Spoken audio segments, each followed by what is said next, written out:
अस्सलाम वालेकुम dear students, अपने चैनल में आप सभी को खुशामदीद कहता हूँ। आज का जो हमारा टॉपिक है वो है अदबी इस्तिलाहात के हवाले से।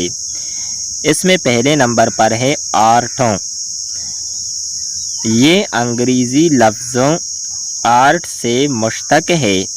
उर्दू में इसके लिए नक़ाद लफ्ज़ों फ़न इस्तेमाल करते हैं।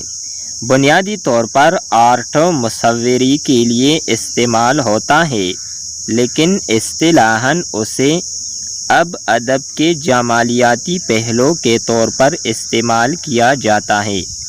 अंग्रेज़ी ज़ुबान के एक मशहूर नक़ाद हर्बर्ट रेड ने आर्ट के बारे में लिखा है। आर्ट वो चीज़ है जो खुशी यानी प्लीजर या हिज़्ज़ा बख्शे यानी लुत्फ़ या सुरूर। उर्दू ही नहीं, हर ज़ुबान में आर्ट की इस्तिलाह अदब की हर सिन्फ के लिए इस्तेमाल होती है।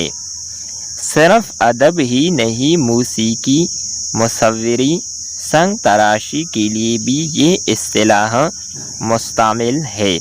इन असनाफ में फ़नी नुक्ता नज़र से जो खूबी उसे जमालियाती लताफ़त बख्शे वो आर्टों या फ़न है। डियर स्टूडेंट्स, उम्मीद करते हैं कि आपको ये वीडियो अच्छी लगी होगी जो अंग्रेज़ी लफ्ज़ आर्ट के हवाले से थी। नेक्स्ट वीडियो के साथ दोबारा मिलते हैं। खुदा हाफिज़।